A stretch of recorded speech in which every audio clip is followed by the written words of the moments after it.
একজন বদরাগী পিতা যখন বাচ্চাদের বয়স 10, 11, 12 যখন তারা বুঝতে শুরু করেছে দুষ্টমি করে, ঠিক সেই সময় থেকে বাচ্চাদের সাথে প্রচন্ড পরিমাণে খারাপ বিহেভ করেছেন। অর্থাৎ তাদেরকে সবসময় তাদের কাছে একটা বিরক্তিকর একজন ক্যারেক্টার হিসেবে পরিচিত ছিলেন। সেই বাবা যখন শরীরের শক্তি হারালেন এবং বৃদ্ধ হয়ে গেলেন, তিনি সন্তানের কাঁধে হাত দিয়ে পথ চলা শুরু করলেন। এবং সন্তানের কাঁধে হাত দিয়ে পথ চলা শুরু করা মানে এই নয় যে একটা গ্রামের মেঠো পথে একজন বৃদ্ধ মানুষ তার সন্তানের কাঁধে হাত দিয়ে পথ চলছে।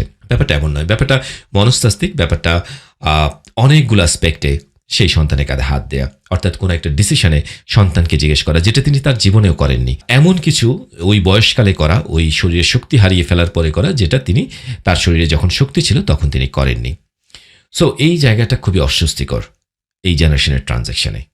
কিন্তু আপনি যদি অল্টারনেটিভলি দেখেন যে একজন বাবা যিনি সবসময় সন্তানদেরকে সম্মান দিয়ে কথা বলেন, অত্যন্ত মিষ্টভাষী, সন্তানদের সাথে খুবই ফ্রেন্ডলি আলাপ করেন, সেই বাবা সেই বয়সকালে যখন শরীরে শক্তি হারান তার কাছে কিন্তু সন্তানের কাঁধে হাত দিতে কোনো অস্বস্তি লাগে না।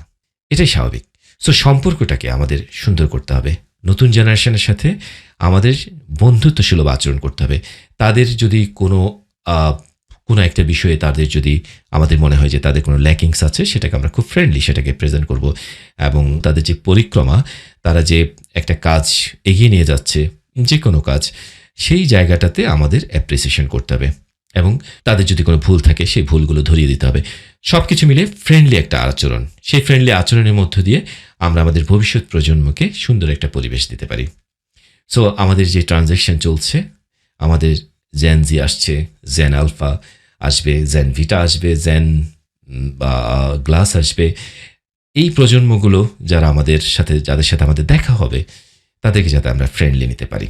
এবং নতুন বাংলাদেশ নিয়ে আমরা যেই স্বপ্ন দেখছি সেই স্বপ্নের ফসলটা সবার ঘরে উঠুক। ভালো থাকবেন।